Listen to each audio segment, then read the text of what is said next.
Well, the music at the beginning, for the countdown, give me one moment in time. I think fairly familiar singer. What worked out perfect because we actually, a good portion of that then had to do with the Olympics. How many of us are watching the Olympics? Yeah, quite a few. Betsy and I watched some. For whatever reason, the crews decided that soccer was the one channel that they could watch. I guess that's kind of a neutral thing to watch. Every TV in the whole place had soccer.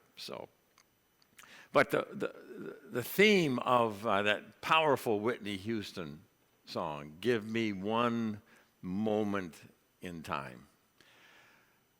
So I want to ask you to join me in an attitude of prayer as we talk about time and choices in that midst today. So, good and gracious God, we thank you so much for the extraordinary moment of life. And may we live it fully. May we be fully awake. And Lord, I thank you that Jesus, some 2,000 years ago, that you chose us. You chose to give us life, and we are here to accept it. You gave us life, and so we pause in this moment. We thank you for, in this moment, that you made a decision to give your life and time to us so that we could take life into ourselves. And now we wait once again to receive the fullness of life, the abundance of life that you offer to us. So we thank you, Jesus. Amen.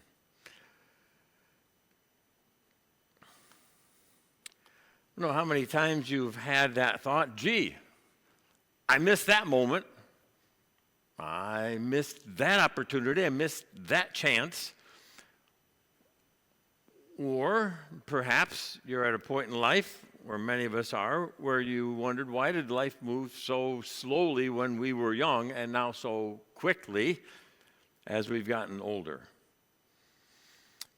See, when we were dating and young, you go, man, we're celebrating. Yeah, okay, celebrating, huh? Yeah, what are you celebrating? It's been 2 months, Okay. Well, life's a lot different now where we celebrate, for us, 47 years, So life takes on a different perspective. We tend to think of smaller chunks of time when we're younger and larger chunks of time as we age, whether it's birthdays, anniversaries, decades, maybe even centuries. So they had the ship, those of us who were on the cruise had the opportunity. They had help me get, talent night, that's the word I'm going to think of. They had a talent show. And the last guy who had his walker and he shuffled out, 97 years old. And it's just so neat. He sang a couple of songs and led us in a chant at the end, a sing-song type of a chant. And it was just fantastic. So sometimes they even think of centuries. Well, what makes sense if we try to live our life minute by minute, that would drive us insane because there are, after all, 500, 250, 600 minutes. Yeah, that song, right? We know it. Yeah, there you go. And if we're healthy, we spend a third of it sleeping. A third of it we're kind of just going on autopilot as we go through. And a third of those minutes we can be fully aware. But how in the world could we ever pay attention to so many minutes? But inside those minutes, there's something more significant. Let's call them moments. When we reflect on life, it's not the minutes that we remember, but the moments that we reflect on. I would love it if we had the time that you could just connect with somebody close to you and say, yeah, I can name to you 4, 5, or 6 defining moments in my life. And I know you could, every one of us, even swimming, a mile in the morning in the cold. Brrr, you know. Great movies have great moments, right? The Godfather, where Jack Waltz wakes up and finds a horse head. Yeah. Or Butch Cassidy and the Sundance Kid as they get ready to jump off the cliff. Right. Or Mel Gibson's character as he prepares his men for battle. He cries out, "They may take our lives, but they'll never take our freedom." Yes. See, less than movies, they're filled with minutes, but no moments. See, life gives us the opportunity to have defining moments in the midst of all of the minutes. So what makes a minute a moment in life is the choice that you make at that time. And by the way, if I were to ask you, what's the most spiritual activity in your life? What's the most spiritual thing you do? I would suspect that many of us would say prayer, right? Prayer, it's a spiritual thing. In fact, even people who don't pray think that prayer is spiritual. Whenever there's a crisis, what do people say? Thoughts and prayers, right? But others might say, well, I don't pray, but I meditate. So meditation might be your most spiritual act. And others would say, and you probably know some, they said, well, no, the act of confession and communion, that's the most spiritual thing that I engage in. Or some would say fasting. Now, fasting isn't dieting. Fasting has a sacred intention to it. Someone might say, well, the most spiritual thing I do is going to church. That's my most spiritual moment. But whatever you understand your most spiritual activity to be, there's something that stands in front of it. Because prior to your praying, prior to your meditating, prior to being at church, you have to choose. You have to choose to pray, to meditate, to come to church. Before you engage in any spiritual activity, you actually have to choose. So the most spiritual act we can engage in is choice.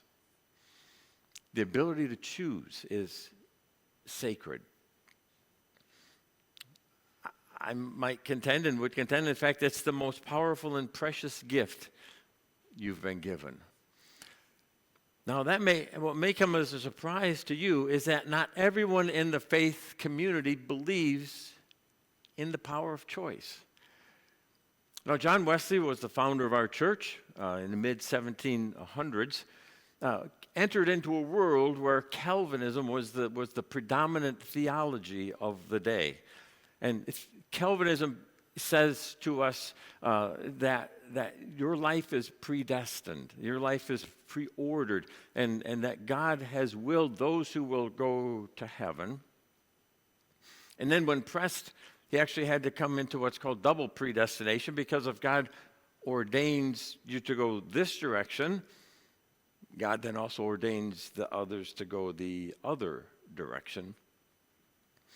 John Wesley, the founder of our church, said no, that we have the choice. And so he latched on to a theology of the day, proffered by a man named Arminian. And so he proffered, that he championed the cause of Arminianism. Okay. And so not everyone believes that the power of choice is one of our most sacred things that we are entrusted with. But I would believe, perhaps you believe, that central to understanding the Scriptures is our ability to choose. It's linked at the hip that we are created in God's image, in God's likeness. And because we're created in God's image, we have the power to choose. Jesus put it this way: the night is coming when no one can work. Now just think of this in the context of the ability to choose. The night is coming when no one can work, so we need to make sure we get our work done. See, that's a choice, right? We need to make sure we can get our work done so that we can live out our intention while it's still day. There is an intention, there is a purpose to your life. You have choices to make, and the most significant choice you'll ever make is to choose to live. We see that repeatedly in our sacred text, as was read for us this morning from Deuteronomy chapter 30. So after fleeing Egypt and wandering around in the wilderness for 40 years, Moses was about to die. His leadership was going to be handed over to Joshua, and these are the last words that Moses would speak to them. In essence, he said, "See, I have set before you life and prosperity, death and destruction. And therefore I command you today to love the Lord your God, to walk in obedience to him and keep his commandments, his decrees and laws, and then you will live and increase. And the Lord your God will bless you in the land to which you are entering, you will possess. This day," Moses continues, "I call upon the heavens and the earth as witnesses against you." Now there's a whole sermon in that little phrase, against you. We're not going to go there today.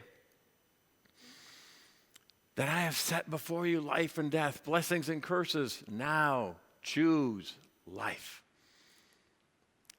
so that you and your children may live, that you may love the Lord your God, listen to his voice, and hold fast to him. For the Lord is your life, and he will give you many years in the land." Remember, he's surveying this land that they finally are getting ready to enter after their 40 years of being in the wilderness.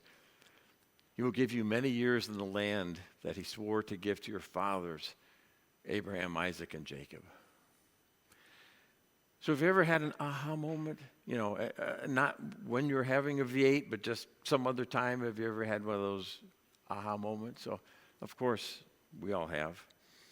The "oh, now I get it" moment. You know, I have one every time I read that text and when I reread that text. See, growing up, my understanding of God did come right out of the Older Testament. The bell that rang loud and clear for me growing up was the bell of the don'ts. The 10 Commandments. You know, I had to memorize them. You talk about confirmation. You know, I had memorized those. So that was kind of laminated into me. Especially the don'ts. They're so easy to recite, you know. Don't mess with your neighbor's wife. You know. Don't mess with other gods. Don't misuse God's name. Don't work on the Sabbath. Don't kill. And don't take what's yours, what's not yours.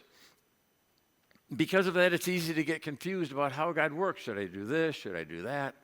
Oh, I think I'll err on the side, better not do it. But long before the don'ts, we have a man and a woman created by God in the place we know as paradise. And what many of us remember about the story is don't eat the apple, right? That's what we remember about that story. But actually, God is not the don't God. God is the do God. How many of us do, Lord, oh, do, Lord? Yeah. So, you know, see, we've got a do, Lord, not a don't God. It's because the opening command in the scriptures is actually not don't eat. The opening command is eat freely. I love that command. I mean, what's not to like about it? The first command in the Bible is eat freely. How can you not love a God like that? And remember the dynamics here. God says eat freely, and they were naked, and they were unashamed. Oh, what a world, you know? A world where you can eat freely and be naked and unashamed. Oh, the boys are blushing down here. And unashamed. I like that idea, got to tell you, okay? The unashamed part. But the entire narrative of Genesis is that God created us to choose. God created us with choice. And so we know the story about the true trees, the tree of life and the tree of the knowledge of good and evil. And God says you can eat freely. See, there weren't just 2 trees. There were an endless number of trees, endless number of good choices. Just one destructive choice. Because that's the way God is. He gives us so much freedom to choose life. See, life doesn't limit your choices. Life increases your choices, but they made the one choice that stole life from them. But someone asked, well, hey, why would God give us the ability to choose if God knew that we're going to make bad choices? Well, that gets back to the whole Calvinism, Arminianism thing, right? See, there's one reason why God would create us with the freedom of choice, because that's what love does. If God just wanted you to get it right, God didn't need to give you free will. If God was only interested in your doing it God's way, there's no need for free will. Love can only exist in freedom. Love has to be of one's own accord. There are no arranged marriages in our relationship with God. So God created you freely to choose in that freedom, but here's the tricky thing. Just because you're free to choose doesn't mean your choices create freedom. So why all the don'ts, Pastor Kurt? Well, I'm a parent. I understand the don'ts. I was once a child. Anybody here have a don't dad? Anybody here have a don't mom? Any 7 or 8 year olds have a don't dad or don't mom? Don't do this, don't do that. Just think of all the things they told you not to do. Don't touch that hot iron. Don't lick your finger and stick it in a socket, right? Or my mom said, don't stick your finger in the fan to stop the blades. So I must have done that when I was you can still see right there. For some reason, I thought I would see if I could stop the metal blades. See, in the good old days, they made things to last. So the fan I decided to stick my fingers into were made of metal. I still remember the sound that made when I tried to stop the blade.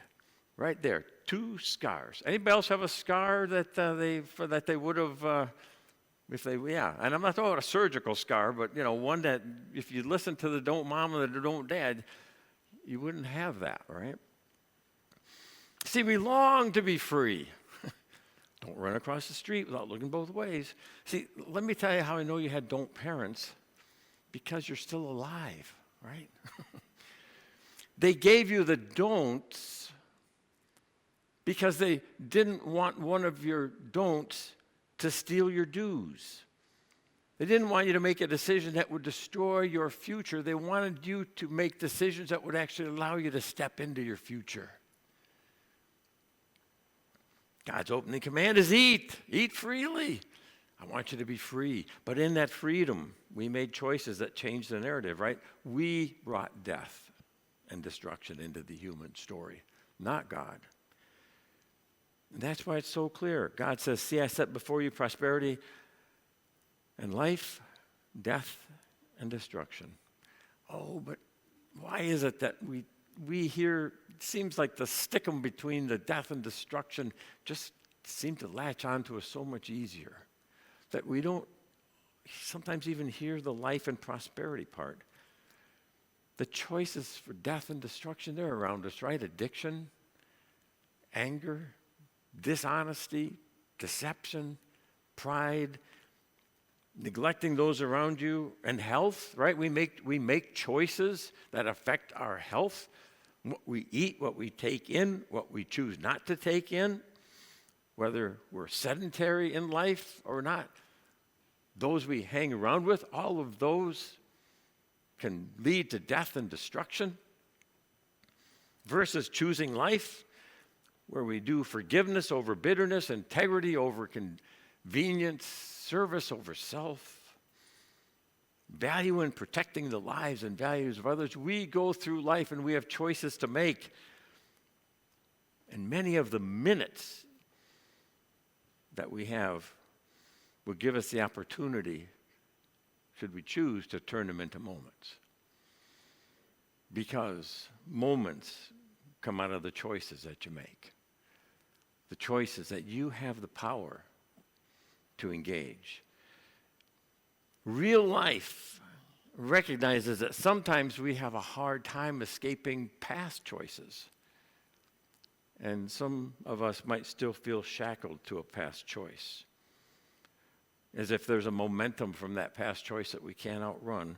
But as a people of faith, the good news is you don't have to be forever defined in that moment, trapped in that moment. There is a way out. In fact, the psalmist says, for as far as the east is from the west, so far does the Lord remove your transgressions from you. So maybe at one point or another you cried out, Lord, fix it. But you're not fixing it. Why aren't you fixing it? Why did you allow this? Why did you allow that to happen? There's an answer. Because you're not a puppet. See, God has too much respect for you to steal from you your power to choose. The choices that have brought you to this point in life, you need to own them. Right? Own your power, own your responsibility, own your choices. So now choose life.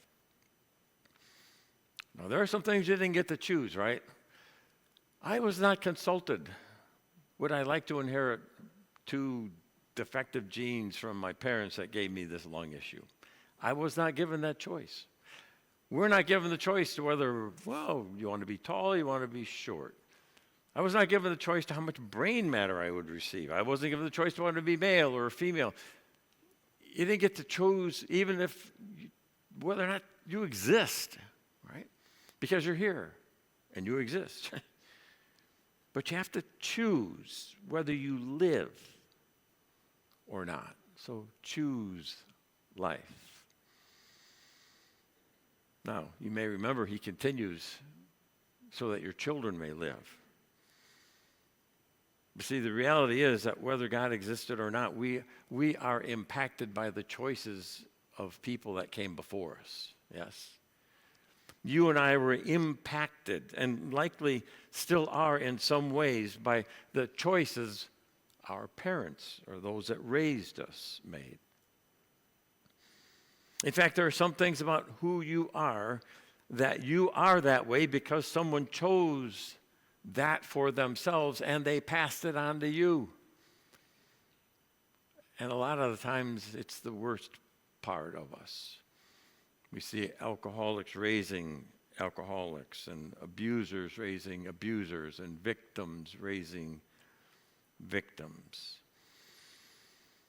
All too often it seems that the very thing we pass on to our children are the very things we hoped would never be passed on to anyone. And some of the things that have been passed on to you were not the things that your father or your mother would have wanted to pass on to you. Here you have to make a choice, because this choice isn't just for you. It's for everyone who comes after you. So I wish that somehow my dad had separated himself from my dad's temper, or from his dad's temper. Because he offered it to me, passed it along to me, and that was something that I struggled with and still do. Because here's the reality. Those moments, those defining moments in our lives, some of them are not the choices we make, but the choices that were made that impacted us. So then when you have to step into a new moment and you decide, I'm going to choose a moment more powerful than the moment chosen before me. Now choose life so that you and your children may live. Here's the beautiful thing. See, we can pass on to others, to those who follow us, differently than what was passed on to us. But we have to choose to do that in a very intentional way. So to round out the prophetic test, he says that you may love the Lord your God and listen to his voice and hold fast to him. So this is what it looks like when you live in a relationship with God. You live in a relationship of love. You hold fast to God, and God pulls you into your preferred future, the life that you were created to live. If I were to give you a moment, can you think of someone who made the choice to never give up on you, who stood by you through thick and thin. They chose to stand by you through the muckrake of your life. Seriously, I'd like you to think about them and thank God for them. Think about the choices that they made to stand by you. And think about how they helped direct your life out of some of the bad choices you would likely have made otherwise. They refused to give up on you. All those terrible decisions, those self-destructive decisions, but they just kept choosing you. They just kept choosing you, loving you, believing in you. They just kept holding you close. They would not let go of you, even though you didn't choose them. Aren't you glad for those people in your life who jumped into your worst moments and refused to leave you? It's a beautiful thing. And for many of us, it flows out of an understanding of our understanding of God, whose nature it is for us, whose nature it is to care and love for us. And then we're called into a similar way of living. There was and is a God who stepped into time and space out of love for you and me. See, before we chose God, God chose us. So there's a choice in front of you and me, and it's the most important choice we'll ever make. It's the choice to live. I know that in my own life, I came to a place in life where I was just tired of burning up my time, tired of passing through the minutes that turned into hours, that turned into days, that turned into weeks, that turned into months. Just felt so wasted. I was literally sick and tired of living in fear and feeling insignificant. See, love is waiting for you. Freedom is waiting for you. Life is waiting for you. Whitney Houston, give me one moment in time. So how do we turn our minutes into moments? It's a choice. So on our very last dinner together, there was about 8 of us who were hanging around. Happened to be seated next to a woman named Vicki, and I knew that she was going back. She had some dental work she was looking at. She was looking at a bunch of procedures, and so we'd already talked about those kind of things. And so I said to her, "Okay," I said, "now you're going to go home. What are you going to do?" You know, and she started listing all those things. I'm like, "No," I said, "You know, so what's a day look like for you?" She said, "Well, I start my morning off with a meditation." So my mind went in my understanding of meditation. I said, "Well, what does that look like?" And she started to describe to me, her prayer practice with a guru that she is working with. And she has her own little altar. And so for the next, I think, 35 minutes, I learned about her and really what was meaningful to her. Like, how long do you do this? How is your day different when you do, just questions. I was, in reflecting, I was turning a minute into a moment. And at the end, she said, "I have to tell you, you now know more about my daily practice than my husband does. He's never asked me about it." Now, they have a great relationship, but it took some choices to turn a minute into a moment. You too have that opportunity to turn any minute into a moment. Lord, I just, as I heard that song by Whitney Houston, give me one moment in time. I just was so struck knowing the words that I'd be sharing today. Every minute has the opportunity to be a moment.